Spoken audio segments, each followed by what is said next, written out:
سید ابو الحسن صاحب مودودی لکھتے ہیں کہ دوسری نمایاں تبدیلی یہ تھی کہ دور ملوکیت کے آغاز ہی سے بادشاہ قسم کے خلفاء نے کیسر و کسرا کا سا طرز زندگی اختیار کر لیا اور اس طریقے کو چھوڑ دیا جس پر نبی صلی اللہ علیہ وسلم نے چاروں خلفائے راشدین نے زندگی بسر کرتے تھے۔ ابو بکر و عمر تو انسانی تاریخ میں روز روز منصہ عالم پر نمودار نہیں ہوتے۔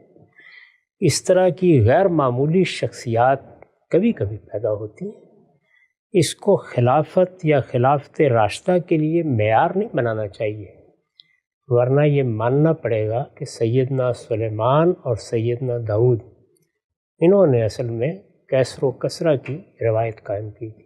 سلامتی ہے ان آنکھوں پہ جو ہدایت پہ نظریں جمائے بیٹھی ہیں، ان کانوں پہ جو ذکر خیر کے منتظر رہتے ہیں، اور ان قدموں پہ جو ہدایت کی راہ پہ گامزن ہیں۔ ہم سب ایک بہت بڑا اعتراض یہ کیا جاتا ہے کہ ایک تصور بنا تھا خلافت علی منہاج النبوہ کا، جو لوگ سامنے آئے ان کی شان بے نیازی، ان کی للہیت، ان کا تقوی، ان کی درویشی، ان کے اندر ایک طریقے سے عوام کا درد، اور نظر آتا تھا کہ وہ لوگ ہیں جو رسول اللہ صلی اللہ علیہ وسلم کی صحبت میں تربیت یافتہ تھے، اور ان کے اعمال سے بھی اور ان کی منصوبہ بندی سے بھی چیزیں جھلکتی تھیں۔ کہا جاتا ہے کہ جس وقت سیدنا امیر معاویہ نے عنان حکومت سنبھالی، اس کے بعد سے جو کچھ ریاست اور سیاست اور کلچر اور جو چیزیں سامنے تھیں، اس کا اس خلافت سے کوئی تعلق نہیں تھا۔ میں ایک چھوٹا سا اقتباس آپ کی خدمت میں رکھتا ہوں۔ مولانا سید ابو الحسن صاحب مودودی لکھتے ہیں کہ دوسری نمایاں تبدیلی یہ تھی کہ دور ملوکیت کے آغاز ہی سے بادشاہ قسم کے خلفاء نے کیسر و کسرا کا سا طرز زندگی اختیار کر لیا اور اس طریقے کو چھوڑ دیا جس پر نبی صلی اللہ علیہ وسلم نے چاروں خلفائے راشدین نے زندگی بسر کرتے تھے، لیکن ملوکیت کا دور شروع ہوتے ہی اس نمونے کو چھوڑ کر روم اور ایران کے بادشاہوں کا نمونہ اختیار کر لیا گیا۔ اس تبدیلی کی ابتدا سیدنا امیر معاویہ کے زمانے میں ہوئی ہے۔ یہ بتائیے گا ہم صاحب، اگر اتنی اچھی نیت تھی، اتنا سدید مقصد تھا، اور وہی کچھ تھا کہ جی سیدنا عثمان کے قاتلین کا بدلہ بھی لینا ہے اور جیسے معاملات چل رہے تھے اسی کو آگے لے کر چلنا ہے، تو جو کچھ نتیجہ بعد میں نکلا وہ نتیجہ تو عقل کہتی ہے کہ پھر حکومت میں آنے کا مقصد کچھ اور ہونا بظاہر نظر آتا ہے نا، کیونکہ اس کے بعد جو کچھ ہوا وہ تو وہ نہیں تھا جو پیچھے ہو رہا تھا۔ کیا نتیجہ نکلا؟ صحابہ کرام کو جب حکومت ملی تو عرب کا ایک تمدن تھا، خود رسالت مآب صلی اللہ علیہ وسلم اسی تمدن میں پیدا ہوئے۔ اس کے لحاظ سے لوگوں کے رہن سہن کی بھی ایک حد تھی۔ جیسے جیسے سلطنت پھیلتی چلی گئی، عراق کے، شام کے، ایران کے علاقے اس کے ساتھ شامل ہوئے، تو دوسرے تمدن سے بھی لوگوں کو واسطہ پڑا، اس کے اثرات سب کی زندگیوں میں ہوئے۔ صحابہ کرام میں سے بھی بہت سے لوگ ہیں جنہوں نے دوسرے علاقوں میں جا کے اپنے مستقر بنائے۔ ان میں سے بعض وہ بھی تھے جنہوں نے بڑے کاروبار کیے، جیسے سیدنا عبد الرحمن بن عوف ہیں، خود سیدنا عثمان۔ ابو بکر و عمر نے جو زندگی اپنے لیے اختیار کی، وہ اس میں کوئی شبہ نہیں کہ بادشاہی میں فقیری کی زندگی تھی، لیکن کیا اس کا نام خلافت راشدہ ہے؟ یعنی خلافت راشدہ تو اس لیے خلافت راشدہ ہے کہ اس میں اعلیٰ اخلاقی اصولوں کو برتری حاصل رہی، دین پیش نظر رہا، دین کے حدود کی پاسداری قائم رہی، لوگوں کو عدل دیا گیا۔ اللہ تعالیٰ نے قرآن مجید میں جو بات کہی ہے وہ خواہ اس موقع پر پڑھیے جہاں سیدنا داؤد کو حکومت حاصل ہوئی، یا اس موقع پر پڑھیے جہاں مسلمانوں کو سورہ نساء میں بتایا گیا ہے، تو جس چیز کو معیار کے طور پر پیش کیا گیا ہے، یعنی خلافت علی منہاج النبوہ میں جو چیز معیار کی حیثیت رکھتی ہے وہ یہ ہے کہ تم ہر فیصلہ میرٹ پر کرو گے، ان تؤدوا الامانات الی اہلہا، اور دوسرے یہ کہ عدل کرو گے۔ تو اس لیے حکومتوں کو دیکھنے کا یہ طریقہ ہے کہ کیا عدل ہوا، کیا انصاف ہوا، کیا عدل و انصاف کے تقاضے پورے کیے گئے، قانون کی حکمرانی قائم رہی، یہ چیزیں دیکھنے کی ہیں۔ دین کے فرائض کا اہتمام ہوا، کبائر سے اجتناب لوگوں نے کیا، اس کو بنیاد بنا کر کسی حکومت کا فیصلہ کیا جائے گا۔ یہ اس کی ایک مثالی صورت ہے کہ حکمرانوں نے ابو بکر و عمر بن کے دکھا دیا۔ ابو بکر و عمر تو انسانی تاریخ میں روز روز منصہ عالم پر نمودار نہیں ہوتے۔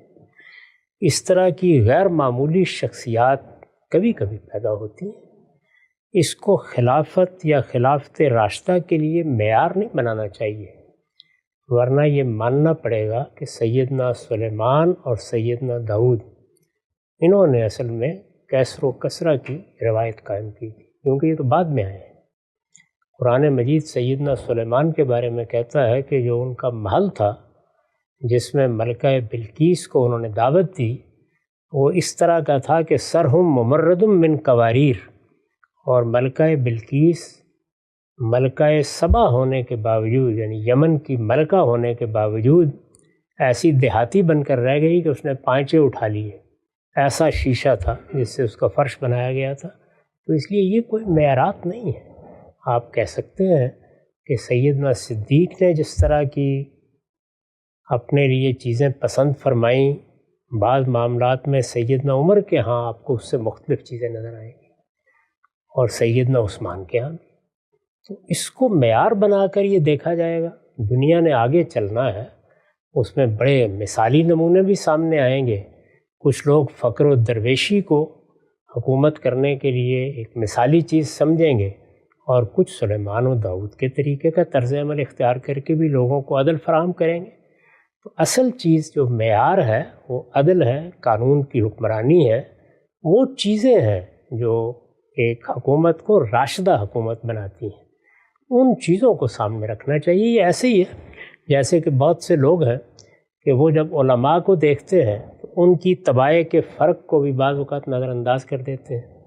ان میں آپ کو بالکل درویش صفت لوگ بھی ملیں گے، اور امام مالک کی طرح کے لوگ بھی ملیں گے کہ جو بہت عمدہ لباس پہنتے تھے اور بہت اچھے لب و لہجے کے ساتھ لوگوں کے سامنے آتے تھے، اس میں کوئی درویشی یا مسکینی کا تاثر نہیں ہوتا تھا۔ تو میرے نزدیک یہ چیزیں مجھے یا آپ کو پسند ہو سکتی ہیں، پسند اور ناپسند کے دائرے میں ہم ان کا اظہار بھی کر سکتے ہیں۔ یہ بھی کہہ سکتے ہیں کہ جو مسلمانوں کے حالات تھے ان کا لحاظ کرتے ہوئے درویشی کا طریقہ ہی صحیح تھا، اور یہ بھی کہہ سکتے ہیں کہ حالات بدل گئے، حکومت قائم ہو گئی، سلطنت بہت عظیم سلطنت تھی، عام خوشحالی تھی، اس میں حکمرانوں کے ہاں بھی بعض چیزیں آ گئیں۔ دیکھنا یہ چاہیے کہ انہوں نے بیت المال کے ساتھ کیا معاملہ کیا، لوگوں کو انصاف دیا، قانون کی حکمرانی قائم کی۔ یہ کوئی بھی نہیں کہتا کہ سیدنا صدیق اور سیدنا فاروق اور سیدنا عثمان ایک ہی درجے میں تھے۔ سب کے رہن سہن میں، سب کے معاملات کرنے میں، سب کے چیزوں کو دیکھنے میں، سب کے تقرر کرنے میں، سب کے اجتہادات میں بہت فرق نظر آئے گا۔ تو کسی ایک چیز کو مثال بنا کر آپ دوسروں پر تان نہیں کر سکتے، بلکہ اس تنوع کو قبول کرنا چاہیے کہ حکمرانوں کے ہاں یہ ساری چیزیں نمایاں ہو سکتی ہیں، علماء کے ہاں بھی ہو سکتی ہیں، قوم کے رہنماؤں کے ہاں بھی ہو سکتی ہیں۔ بنیادی حقائق کو دیکھنا چاہیے جو قرآن نے بیان کر دیے ہیں۔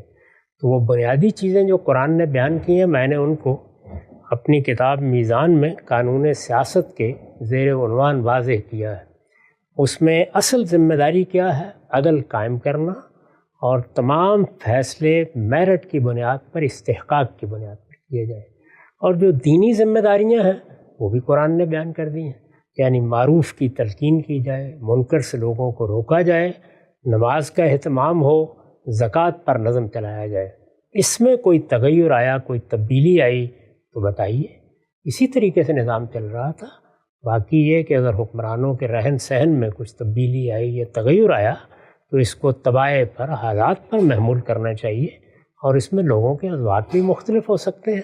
یہ ایسی چیزیں نہیں ہیں کہ انہیں خلافت راشدہ یا خلافت راشدہ نہیں رہی اس کا معیار بنا کے پیش کیا جائے۔ وہ ایک مثالی حکومت تھی، کوئی شبہ نہیں ہے۔ اور مثالی حکومت کس معنی میں تھی؟ اشخاص مثالی تھے۔ چنانچہ بعد میں بھی سیدنا عمر بن عبدالعزیز کے ہاں ہم نے اس کی ایک جھلک دیکھی۔ ایسے بادشاہ بھی بعد میں ہوئے ہیں جن میں درویشی کی خوبو تھی، تاہم یہ کوئی معیار نہیں ہے۔ یہ کہنا چاہیے کہ ہر جگہ پر درجات ہوتے ہیں، اور جو سیدنا صدیق اور سیدنا عمر کا درجہ ہے، کون کہتا ہے کہ باقی لوگ ان کے مقابل میں آ گئے تھے؟ وہ تو ایک خواب ہی ہے جو دیکھا جا سکتا ہے۔ انسانی تاریخ میں ان دونوں شخصیات کی کوئی مثال پیش نہیں کی جا سکتی۔ سیدنا علی کے ہاں البتہ وہی رہن سہن تھا، وہی انداز تھا، انہوں نے اپنی درویشی کو قائم رکھا۔ تو یہ جھلک آپ کو مختلف موقعوں پر نظر بھی آتی رہتی ہے، اور بعض جگہوں پر آپ کو کچھ دوسرے اعتبار، دوسرے اوضاع بھی نظر آتے ہیں۔ ان میں کہاں جا کر معاملہ اس درجے سے نیچے گر گیا ہے جو کم سے کم درجہ میں نے بیان کر دیا، اور کہاں بات آسمان پر پہنچ گئی ہے۔ تو ابو بکر و عمر یا سیدنا علی کی زندگی تو اگر آپ دیکھیے تو ایک آسمان محسوس ہوتا ہے، یعنی ذاتی تقویٰ، ورع، خدا ترسی، اسی طرح کی درویشی کی زندگی، بادشاہی میں فقیری، یہ ان تین بزرگوں کے ہاں بہت کمال پر نظر آتی ہے، جو ظاہر ہے کہ دوسروں کے ہاں اس درجے میں نہیں ہے۔ سیدنا معاویہ کے ہاں بھی ایسا نہیں ہے کہ وہ بادشاہی کے آداب آ گئے تھے جس کو مولانا سید ابواللہ صاحب مودودی نے بیان کیا ہے، وہ بعد میں آئے بنو امیہ میں، لیکن اس درجے میں کوئی معاملہ نہیں تھا۔ تاہم یہ بات بالکل درست ہے کہ اس طرح کی درویشی اور اس طرح کی صورتحال جو ہمیں صدیق و فاروق کے ہاں یا سیدنا علی کے ہاں نظر آتی ہے وہ نہیں تھی۔ نقطہ آپ نے واضح کیا کہ یہ جو مطالبہ کیا جا رہا ہے کہ خلافت علی منہاج النبوہ جو پچھلے خلفاء تھے ان کا جو طرز زندگی، ان کا جو لائف سٹائل تھا سیدنا امیر معاویہ کے، وہ نظر نہیں آتا، اور قیصر و کسریٰ اور روم اور ایران کی طرز کی ایک حکومت انہوں نے گویا شروع کر دی۔